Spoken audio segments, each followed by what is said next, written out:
تو پھر اس کے لیے ہمیں دوسروں کو فائدہ پہنچانے والا، خیر کا سفیر، معلم خیر بننا ہوگا۔ تو انہوں نے کہا کہ میرے رب نے مجھے بابرکت بنایا جب تک میں زندہ رہوں، اور مجھے نماز اور زکوٰۃ کی وصیت کی ہے، اور مجھے میری ماں کا فرما بردار بنایا ہے، اور مجھے سرکش و بدبخت نہیں بنایا، اور مجھ پر اللہ کی سلامتی رہی جس دن میں پیدا ہوا، اور اس دن بھی رہے گی جب میں مروں گا اور جب دوبارہ اٹھایا جاؤں گا۔ ذالک عیسی ابن مریم، یہ ہیں عیسیٰ ابن مریم، یعنی یہ ان کی حقیقت، یہ ان کا تعارف ہے۔ قول الحق الذی فیہ یمترون، یہی وہ حق بات ہے جس میں تم لوگ اختلاف کرتے رہتے ہو۔ ما کان للہ ان یتخذ من ولد، اللہ کے لیے یہ مناسب ہی نہیں کہ اس کا کوئی بیٹا ہو، کوئی لڑکا ہو۔ سبحانہ، پاک ہے وہ ہر کمزوری، ہر نقص، ہر عیب سے کہ اس کی اولاد ہو۔ اس کا حال کیا ہے؟ اذا قضى امرا فانما يقول له كن فیکون، وہ تو جب کسی چیز کا فیصلہ کرتا ہے تو صرف اتنا کہتا ہے کہ ہو جا، اور وہ ہو جاتی ہے۔ تو اسے کسی اولاد جیسی کمزوری کی کوئی ضرورت نہیں۔ فرمایا وَإِنَّ اللَّهَ رَبِّي وَرَبُّكُمْ فَاعْبُدُوهُ، قصہ مختصر کیا ہے کہ اللہ ہی میرا بھی رب ہے، میرا خالق مالک مدبر وہی، اور تمہارا بھی خالق مالک مدبر وہی۔ تو پھر اس کی ربوبیت کا تقاضا کیا ہے؟ فَاعْبُدُوهُ، بس اس کی بندگی بجا لاؤ، اس کی عبادت کرو، اس کی اطاعت کرو، اس کی غلامی کرو۔ ھذا صراط مستقیم، یہی دراصل سیدھا راستہ اور صراط مستقیم ہے۔ لیکن کیا ہوا؟ جماعتوں نے آپس میں اختلاف کیا، تو کافروں کے لیے قیامت کے دن حاضری کے وقت بڑی بربادی ہوگی، جس دن وہ لوگ ہمارے سامنے آئیں گے۔ کون سا دن ہے؟ مشہد یوم عظیم کہا گیا۔ حاضری کا وقت بڑا شدید ہوگا جب اللہ کے سامنے انسان کو حاضر ہونا ہوگا۔ 50,000 سال کا طویل دن، جبکہ سورج بھی سوا نیزے پہ ہوگا۔ اس دن کی آفت بڑی آفت ہوگی۔ دنیا میں تو انسان اللہ کے احکام کو سنی انسنی کر دیتا ہے، لیکن اس دن ان کی سماعت اور بینائی کس قدر تیز ہوگی۔ لیکن ظالم لوگ آج کھلی گمراہی میں مبتلا ہیں، آج ہدایت کی طرف نہیں آتے۔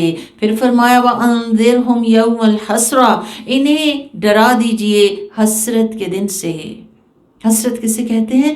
کسی چیز کا ہاتھ سے نکل جانا، اور اس کے نکل جانے کے بعد جو انسان کو پشیمانی لاحق ہوتی ہے، وہ اس کو حسرت کہا جاتا ہے۔ تو یوم الحسرت قیامت کے دن کو اس لیے کہا گیا کہ اس دن تمام لوگ حسرت زدہ ہوں گے۔ گناہ گار اپنے گناہوں پہ حسرت زدہ ہوں گے، اور نیکیاں کرنے والے اس بات پہ حسرت زدہ ہوں گے کہ کاش ہم اس سے زیادہ نیکیاں کر لیتے، اور ہر شخص اس بات پہ حسرت زدہ ہوگا کہ اس نے اپنے وقت کا، اپنی زندگی کا وہ ایسا استعمال کیا ہی نہیں جیسا کہ کرنے کا حق تھا۔ فرمایا وَأَنذِرْهُمْ يَوْمَ الْحَسْرَةِ إِذْ قُضِيَ الْأَمْرُ، انہیں حسرت کے دن سے ڈرا دیجئے جس دن فیصلہ کر دیا جائے گا۔ وَهُمْ فِي غَفْلَةٍ وَهُمْ لَا يُؤْمِنُونَ، آج وہ غفلت میں پڑے ہوئے ہیں، آج وہ ایمان نہیں لاتے۔ بخاری مسلم کی حدیث میں آتا ہے، ابو سعید خدری اس کے راوی ہیں، کہ رسول اللہ صلی اللہ علیہ وآلہ وسلم نے فرمایا کہ جب جنتی جنت میں اور جہنمی جہنم میں چلے جائیں گے تو موت کو لایا جائے گا، جو سفید اور سیاہ رنگ کے مینڈھے کی مانند ہوگی۔ اسے جنت اور جہنم کے درمیان کھڑا کر دیا جائے گا، اور پھر کہا جائے گا اے اہل جنت، کیا تم اسے پہچانتے ہو؟ تو وہ لوگ گردن اٹھا کے دیکھیں گے اور پھر کہیں گے کہ ہاں یہ تو موت ہے، اور اسے تمام جنتی دیکھیں گے۔ پھر پکارا جائے گا اے اہل جہنم، کیا تم لوگ اسے پہچانتے ہو؟ تو وہ گردن اٹھا کر اسے دیکھیں گے اور پھر کہیں گے کہ ہاں یہ تو موت ہے، اور اسے تمام جہنمی خود یعنی اپنی آنکھوں سے دیکھیں گے، اور پھر حکم دیا جائے گا کہ اسے ذبح کر دیا جائے، اور کہا جائے گا کہ اہل جنت ہمیشہ کے لیے یہاں رہو، اب تمہیں موت نہیں نہیں آئے گی، اور اے اہل جہنم ہمیشہ کے لیے یہاں رہو، اب تمہیں موت نہیں آئے گی۔ پھر آپ صلی اللہ علیہ وآلہ وسلم نے یہی آیت تلاوت کی، وَأَنذِرْهُمْ يَوْمَ الْحَسْرَةِ إِذْ قُضِيَ الْأَمْرُ وَهُمْ فِي غَفْلَةٍ وَهُمْ لَا يُؤْمِنُونَ۔ پھر اللہ تعالیٰ کہتے ہیں اِنَّا نَحْنُ نَرِثُ الْأَرْضَ، بے شک ہم ہی زمین کے وارث ہوں گے، وَمَنْ عَلَيْهَا، اور جو کچھ اس کے اوپر ہے اس کے بھی وارث ہم ہی ہوں گے، اور تمہارے لیے الٹیمیٹلی کیا ہے، وَإِلَيْنَا تُرْجَعُونَ، اور تم ہماری طرف ہی پلٹائے جاؤ گے۔ تو دنیا کی تمام چیزیں جن کے لیے ہم مرتے رہتے ہیں اور ان کو اکٹھا کرتے رہتے ہیں، ہم نے تو یہ چھوڑ کے یہاں سے ویسے ہی چلے جانا ہے۔ اصل وارث اللہ ہے، ہمارا بھی اور ہر اس چیز کا بھی۔ تو ہمیں اس دن کی تیاری کرنی چاہیے کہ جس دن ہمیں اس کے سامنے کھڑے ہونا ہوگا۔ اللہ سبحانہ و تعالیٰ وہ دن ہمارے لیے آسان فرما دے، اور وہ دن ہماری زندگی کا بہترین دن ہو، یعنی ہماری دنیا اور آخرت کی زندگی کا بہترین دن ہو۔ وَاذْكُرْ فِي الْكِتَابِ ابراہیم، اور آپ قرآن میں ابراہیم علیہ السلام کو یاد کیجئے، ان کا ذکر کیجئے۔ اِنَّهُ كَانَ صِدِّيقًا نَبِيًّا، کہ بے شک وہ صدیق نبی تھے۔ صدیق کہتے ہیں جس کا عمل اس کی زبان کی تصدیق کرتا ہو، سراپا سچائی، جس کا قول، جس کی نیت، جس کا عمل، جس کا عقیدہ سب ہم آہنگ ہوں اور ایک دوسرے کے ساتھ مربوط ہوں۔ یعنی ایسا نہیں کہ کہتا کچھ ہے کرتا کچھ ہے، زبان سے تو کلمہ پڑھتا ہے لیکن جب ٹائی آ جاتی ہے دین اور دنیا میں تو دنیا کو آپٹ کر لیتا ہے۔ نہیں، صدیق وہ ہوتا ہے جو اپنے قول اور فعل میں مماثل ہوتا ہے۔ جب انہوں نے اپنے باپ سے کہا، اے ابا جان، آپ ایسے کی عبادت کیوں کرتے ہیں جو نہ سنتا ہے، نہ دیکھتا ہے، نہ آپ کے کسی کام آ سکتا ہے؟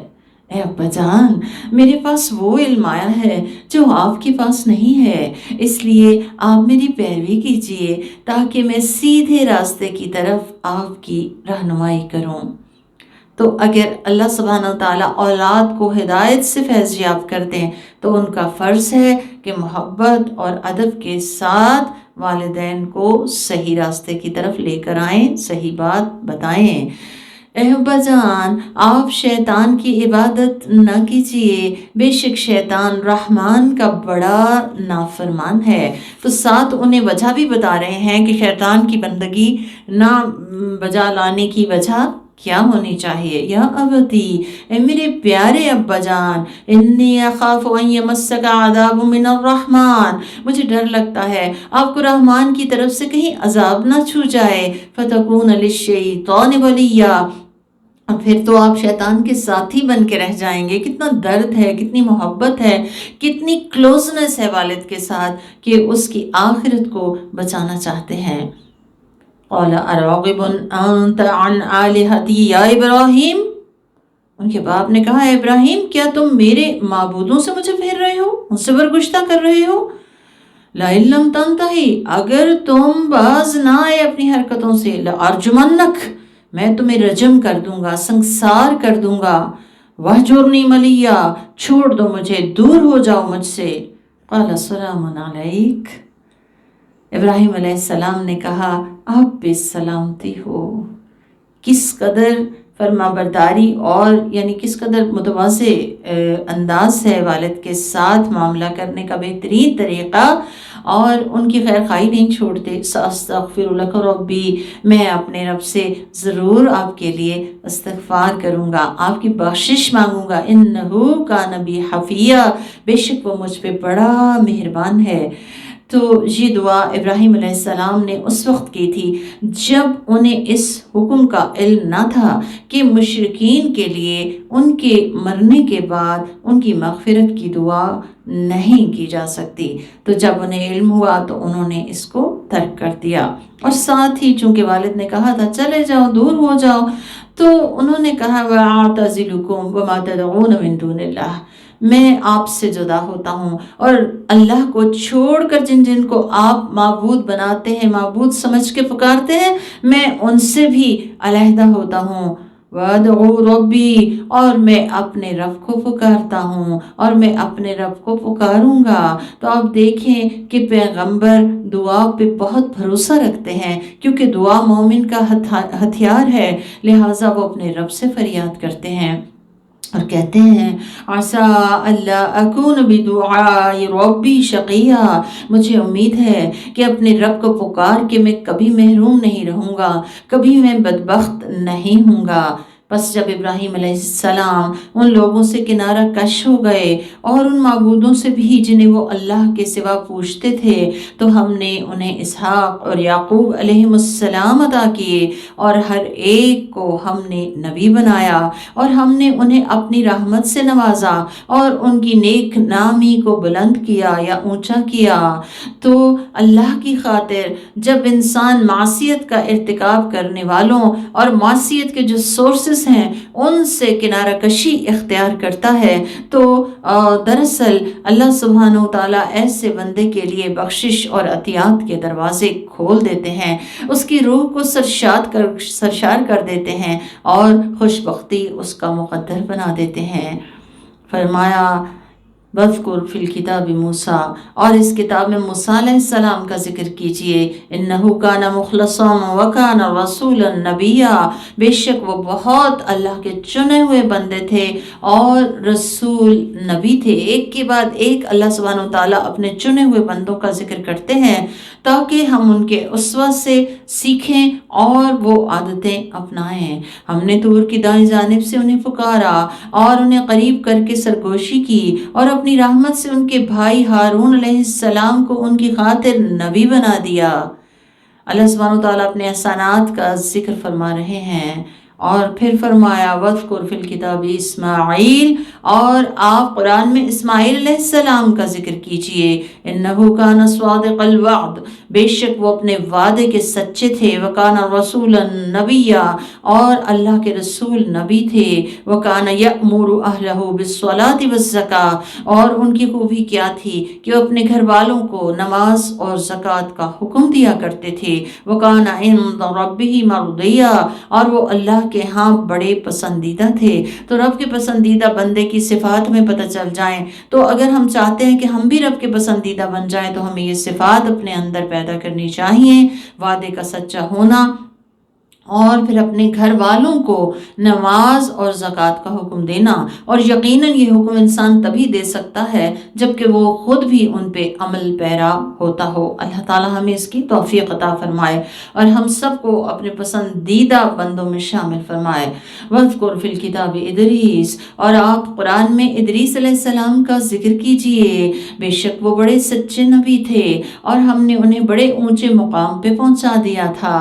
یہی وہ انبیاء ہیں جن پر اللہ سبحانہ وتعالیٰ نے اپنا خاص انعام کیا تھا، جو آدم علیہ السلام کی اولاد اور ان کی اولاد میں سے تھے، جنہیں ہم نے نوح علیہ السلام کے ساتھ کشتی پہ سوار کیا تھا، اور جو ابراہیم علیہ السلام اور یعقوب علیہ السلام کی اولاد سے تھے، اور وہ ان میں سے تھے جنہیں ہم نے ہدایت دی تھی اور جنہیں ہم نے چن لیا تھا۔ ان کا حال کیا تھا کہ جب ان کے سامنے رحمان کی آیتوں کی تلاوت ہوتی تھی تو وہ سجدہ کرتے ہوئے اور روتے ہوئے زمین میں گر جاتے تھے۔ یعنی یہ سلسلے وراثتی نہ تھے، یہ دراصل ان کے ان اعمال کا نتیجہ تھا جس میں سے خاص عمل کا ذکر کیا گیا کہ رحمان کی آیات جب ان کے سامنے پڑھی جاتی تھی تو وہ عاجزی اور خضوع اور خشوع کے اظہار کے طور پہ سجدہ کرتے ہوئے روتے ہوئے اللہ کے آگے سر وسجود ہو جاتے تھے۔ پھر اس کے بعد اللہ تعالیٰ کہتے ہیں کیا ہوا، فَخَلَفَ مِن بَعْدِهِمْ خَلْفٌ أَضَاعُوا الصَّلَاةَ، ان کے بعد بڑے برے جانشین آئے جنہوں نے نماز کو ضائع کر دیا۔ بری جانشینی کی سب سے بڑی پہچان کیا ہے کہ انسان نماز کو جو کہ دین کا ستون ہے، جو دین کی بنیاد ہے، اس کو ضائع کر دے۔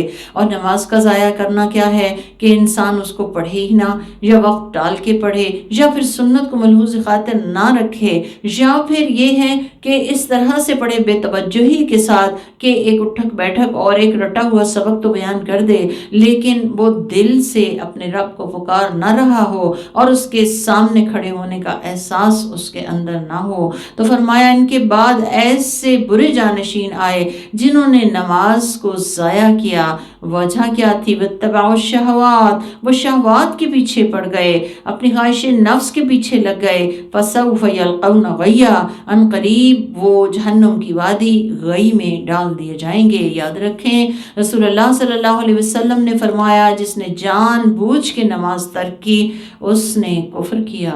اللہ سبحانہ وتعالی ہمیں بہت خضوع و خشوع کے ساتھ نماز قائم کرنے کی توفیق عطا فرمائے۔ فرمایا لیکن جس نے توبہ کر لی اور اپنے ایمان کی تجدید کر لی، کیونکہ توبہ دراصل ایمان کی تجدید ہی کا نام ہے، اور وہ کیسے کہ انسان اپنے گناہ کو چھوڑ دے اور اللہ کی طرف رجوع کر کے اپنے آپ کو درست کر لے۔ وعمل صالحا، اور عمل صالح کیا تو وہ جنت میں داخل ہوں گے اور ان پہ ذرا سا بھی ظلم نہ ہوگا۔ کیسی ہے وہ جنت؟ جنت عدن، ہمیشگی کے باغات، یا جنت عدن میں وہ داخل کیے جائیں گے جن کا رحمان نے اپنے بندوں سے غائبانہ وعدہ کر رکھا ہے۔ بے شک اس کا وعدہ پورا ہو کے رہے گا۔ اور کیسی ہے وہ جنت؟ لا يسمعون فيها لغوا الا سلاما، وہاں وہ کوئی لغو، بیکار، بیہودہ، بے فائدہ اور دل دکھانے والی، دل تنگ کرنے والی بات نہ سنیں گے، مگر سلامتی ہی سلامتی کی نوید ان کے پاس آئے گی۔ وَلَهُمْ رِزْقُهُمْ فِيهَا بُكْرَةً وَعَشِيًّا، اور وہاں صبح و شام ان کو ان کا رزق ملتا رہے گا۔ تِلْكَ الْجَنَّةِ الَّتِي نُورِثُ مِنْ عِبَادِنَا مَنْ كَانَ تَقِيًّا، یہ ہے وہ جنت جس کا وارث ہم اپنے بندوں میں سے اسے بنائیں گے جو تقوی رکھتا ہوگا، جو اپنی رب کی ذات کے احساس کے ساتھ زندہ رہا کہ میرا رب تو مجھے دیکھتا ہی ہے، اور پھر اس وجہ سے وہ ہر اس برائی سے رک گیا جس سے اللہ نے روکا ہے، ہر وہ کام مشکل ہو کر بھی اس کے لیے آسان ہو گیا جس کا رب نے حکم دیا، تو یہ جنت اسی کے لیے ہے۔ تو اللہم انا نسألک الہدی والتقی والعفاف والغنی، آمین۔ اللہ سبحانہ وتعالی ہمیں اس جنت کا وارث بنائے۔ پھر اس کے بعد ذکر ہے اس بات کا کہ نبی کریم صلی اللہ علیہ وسلم جبریل امین کے آنے کے مشتاق ہوتے تھے، اپنے رب کے پیغامات کے مشتاق ہوتے تھے۔ تو کچھ دن وہ نہ آئے تو آپ نے کہا آپ ہمارے پاس جلدی جلدی کیوں نہیں آتے؟ تو یہ آیت نازل ہوئی اور کہا وما نتنزل الا بامر ربک، اور ہم آپ کی مرضی کے بغیر زمین، آپ کے رب کی مرضی کے بغیر زمین پہ نہیں اترتے۔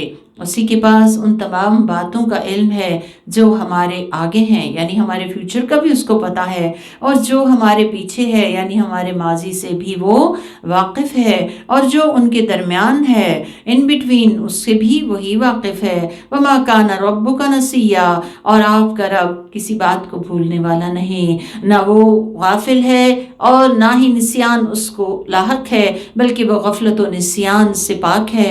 آج کا ہمارا جملہ یہی ہے، جب بھی کبھی دعائیں مانگ مانگ کے ہمیں ان کی قبولیت کی کوئی صورت نظر نہ آتی ہو، جب بھی کبھی ہم نیکی کے راستے پہ چلتے ہوئے بہت سی تکلیف اٹھاتے ہوں، جب بھی کبھی ہم حقوق العباد اختیار کرتے ہوئے ان کا حق ادا کرتے ہوئے بہت سے دکھ پہنچائے جائیں، تو ہمیں یہ جملہ اپنے آپ کو یاد کرانا چاہیے، وما کان ربک نسیا، تیرا رب بھولنے والا نہیں ہے، تیرا رب بھولنے والا نہیں ہے۔ اس کو ایک ایک آنسو کا پتہ ہے جو ہماری آنکھ سے ٹپکا، ایک ایک دل کی تکلیف کی خبر ہے جو ہمارے دل کو پہنچی، اور وہ ہماری کسی بھی حرکت سے لا علم نہیں ہے، اور وہ کسی کا اجر بھی ضائع کرنے والا نہیں ہے۔ تو اگر دعا قبول نہیں ہو رہی فوری طور پہ تو اس وقت بھی یہ بات یاد رکھنے کی ہے، اور اگر کوئی تکلیف پہنچی ہے تو یاد رکھیں جو اللہ کے راستے میں اللہ کی خاطر کوئی بھی تکلیف اٹھاتا ہے،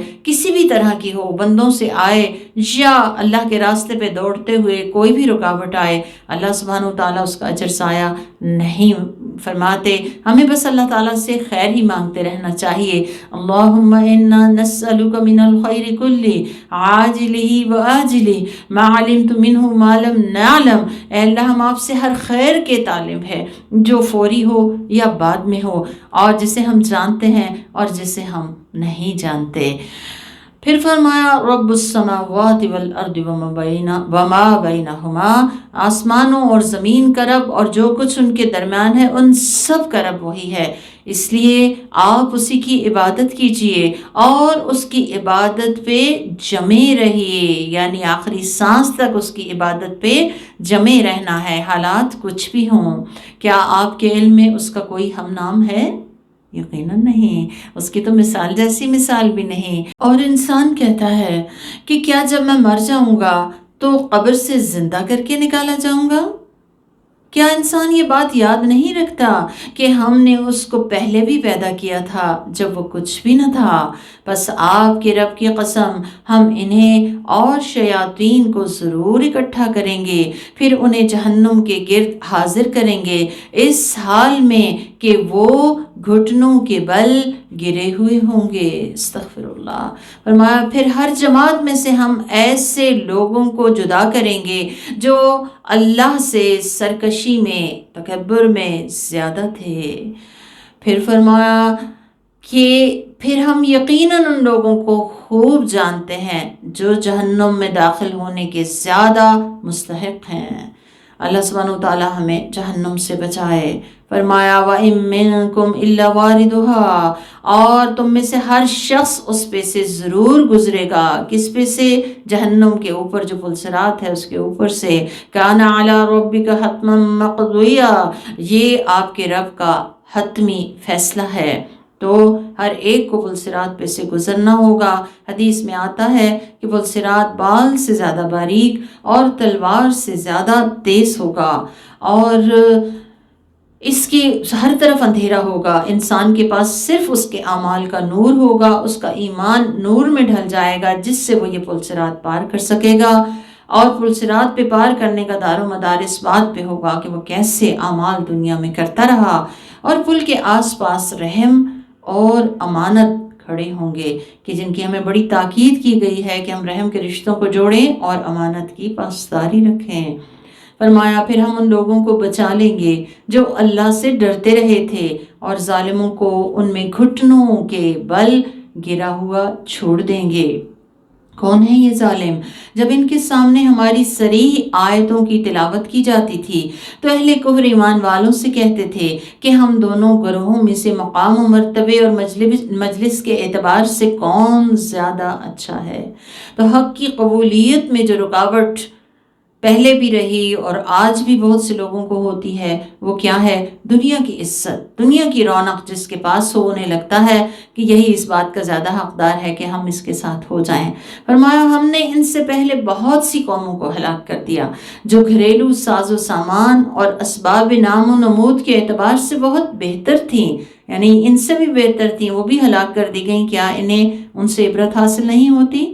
آپ کہہ دیجئے جو گمراہ ہو جاتا ہے اسے رحمان خوب ڈھیل دے دیتا ہے، یہاں تک کہ جب وہ اس چیز کو دیکھ لیں گے جس کا ان سے وعدہ کیا جا رہا ہے، یا دنیاوی عذاب یا قیامت، تو انہیں معلوم ہو جائے گا کہ مرتبے کے اعتبار سے کون برا ہے اور افراد کے اعتبار سے کون زیادہ کمزور ہے۔ وَيَزِيدُ اللَّهُ الَّذِينَ اهْتَدَوْا هُدًى، اور جو لوگ سیدھے راستے پہ چلتے ہیں اللہ سبحانہ وتعالیٰ ان کی مزید رہنمائی فرماتا ہے، اور باقی رہنے والی نیکیاں آپ کے رب کے نزدیک ثواب کے اعتبار سے زیادہ بہتر ہیں اور نتیجے کے اعتبار سے زیادہ اچھی ہیں۔ تو اوورآل ہمیں کیا بات بتائی گئی کہ اگر ہم ہدایت پہ چلیں گے تو اللہ تعالیٰ ہمارے لیے وہ راستے پہ چلنا آسان کر دیں گے۔ دوسری چیز یہ ہے کہ لوگ دنیاوی معیار سے باہر نکل کے یہ بات یاد رکھیں کہ جو چیز ہمیشہ باقی رہنے والی ہے وہ نہ تو دنیا کا نام و نمود ہے، نہ دنیا کی تعیشات ہیں، بلکہ رب کے لیے کی گئی نیکیاں ہی بہتر ہیں، اور انہی سے بہتر انجام کی توقع بھی کی جا سکتی ہے۔ پھر فرمایا کیا آپ نے اس شخص کو دیکھا جس نے ہماری آیات کا انکار کیا اور کہا کہ یقیناً مجھے مال اور اولاد ملے گی۔ عموماً کیا ہوتا ہے، جیسے دنیا مل جاتی ہے وہ یہ سمجھتا ہے کہ آگے بھی اگر آخرت ہوئی بھی تو وہاں بھی اس کو مل جائے گا، شاید یہ اللہ کی رضا کی علامت ہے، حالانکہ یہ تو امتحان کا پرچہ ہے۔ فرمایا کیا وہ غیب کی خبر رکھتا ہے کہ اسے وہاں بھی مل جائے گا؟ یا اس نے رحمان سے کوئی عہد لے رکھا ہے؟ ہرگز نہیں۔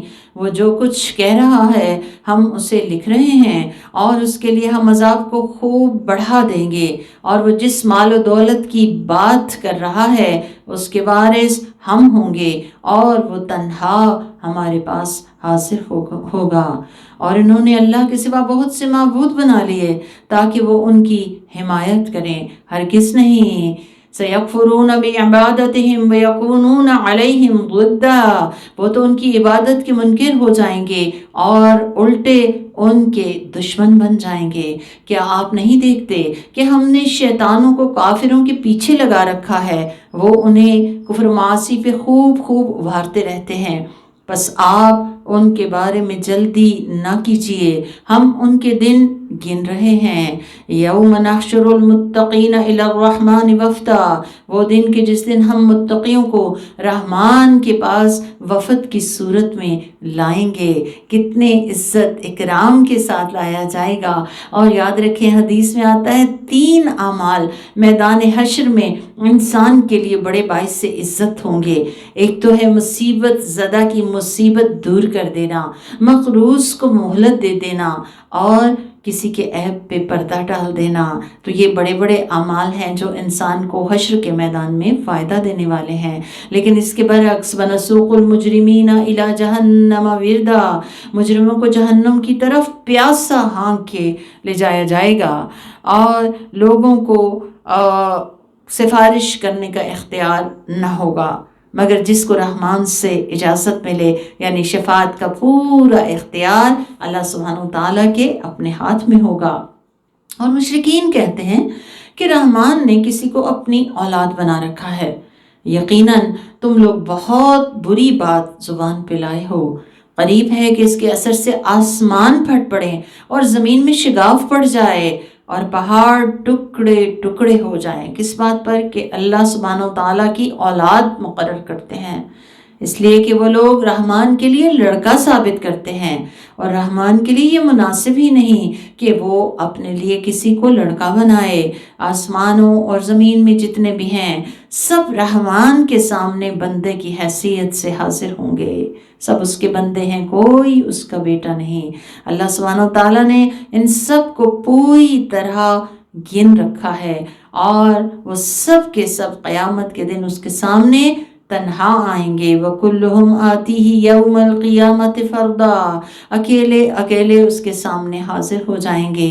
إِنَّ الَّذِينَ آمَنُوا وَعَمِلُوا الصَّالِحَاتِ سَيَجْعَلُ لَهُمُ الرَّحْمَنُ وُدًّا، بے شک وہ لوگ جو ایمان لائے اور انہوں نے عمل صالح کیے، رحمان ان کی محبت لوگوں کے دلوں میں جانگزین کر دے گا۔